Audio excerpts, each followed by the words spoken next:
Why is it so hard to do the little things that would improve my life? The way that our minds are designed is our minds are designed to stop you at all costs from doing anything that might hurt you. There are so many people in the world, and you know, you may be watching this right now, and you have these incredible ideas, and what you think is missing is motivation. And that's not true.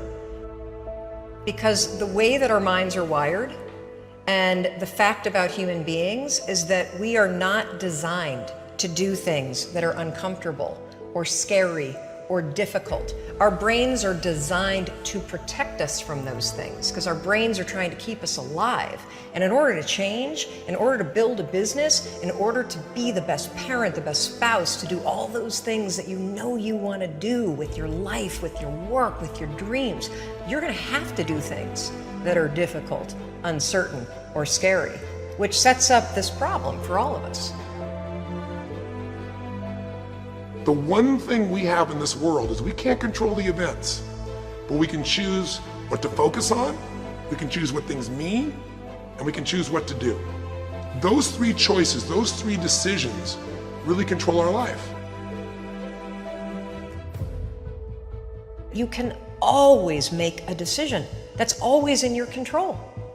Staying with somebody that treats you like garbage is a decision. It is. Staying at a job that you hate is a decision. Staying in the body that you are not proud of is a decision. Is it going to be easy? No, it's not going to be easy to change. It's simple. It's your job to push yourself. It's not the smartest people who achieve success. It's the people who procrastinate less, make fewer excuses, as they take actions every day towards the goals that they want to achieve. Indecision is the thief of opportunity. Indecision means the door is still closed. Indecision means the opportunity waits. Indecision means what could be is postponed or may never be. If you want to be successful at anything in life, never leave the sight of setting a goal without doing something that commits you to fulfillment. The next morning, the alarm goes off, and I pretended NASA was there. It's the stupidest story. I literally went 5, 4, 3, 2, 1. I counted out loud, and then I stood up. And I'll never forget standing there in my bedroom. It was dark, it was cold, it was winter in Boston. And for the first time in 3 months, I had beaten my habit of hitting the snooze button. There were moments all day long, just like that 5-second moment in bed, where I knew, knowledge, what I should do. And if I didn't move within 5 seconds, my brain would step in and talk me out of it. Every human being has a 5-second window. It might even be shorter for you. You have about a 5-second window in which you can move from idea to action before your brain kicks into full gear and sabotages any change in behavior. Your life is what you think it should be. That's exactly what you are right now. You are what you thought you should be. And if you don't like who you are, you got to change what you think you should be. What you think is more important than what you do. And so if you want to change, you got to work on this attitude bit. Decide, commit, act, succeed, repeat. The one thing that all the greats have in common is they sweat the small stuff. They pay very, very close attention to every detail. What makes you comfortable can ruin you. And what makes you uncomfortable is the only way to grow. What you are and what you become depends on how you use your time.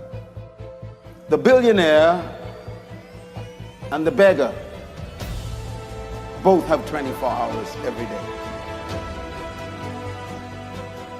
The old and the young, the black and the white, the Indian and the Asian are all given the same amount of time every day.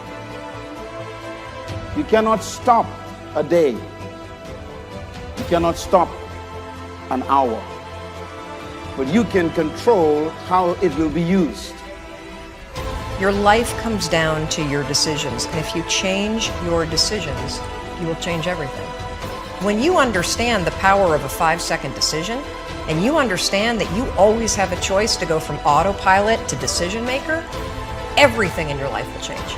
You will be a different negotiator, you will be different in sales, you will be unstoppable in the gym, because you will realize the amount of garbage that you put in the way of your hopes, of your dreams, of your potential, of your confidence, of your courage. Everything comes down to the decisions that you make. Take ownership. Take extreme ownership. Don't make excuses. Don't blame any other person or any other thing. Get control of your ego. Take ownership of everything in your world, the good and the bad. Take ownership of your mistakes. Take ownership of your shortfalls. Take ownership of your problems. And then take ownership of the solutions that will get those problems solved. Take ownership of your mission. Take ownership of your job, of your team, of your future, and take ownership of your life. The first source of inspiration is deciding. Second source of inspiration is planning. And now, here's a big source of inspiration, beginning. Getting started. Actually turning thought and the notes on the paper, the plans, actually now committing it to action. Getting started. I'm a humongous believer that ideas are and that execution's the game. Well, I think the one thing that discipline definitely does help you with is it helps you get things done. And when you get things done, when you actually do things, you have more success. If you have more success, and sometimes a big part of success is just not being f***ing lazy and just doing it. Yeah. That's like 90% of it is just showing up. Get there and start working. Like, you're not gonna feel perfect every day. If I only worked out when I felt good, I'd be a fat f***. Discipline, it does start with waking up early. It really does. But that is just the beginning. And I always say that discipline is the root of all good qualities. But you have to absolutely apply it to things outside of just waking up early. It's everything. It's working out every day, making yourself stronger and faster and more flexible and healthier.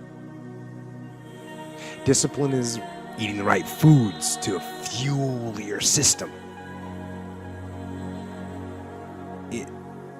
It's about disciplining your emotions so you can make good decisions. Doing the tasks that you don't necessarily want to do, but that you know will help you.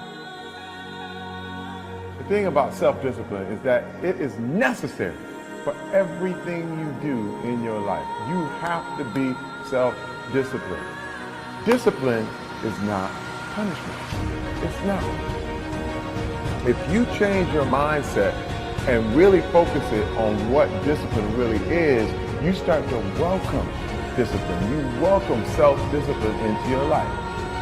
People have to know you, not because, oh, he's a good salesman. Oh, he's a good this. Oh, he's an artist. People need to know you for one major thing first. He works.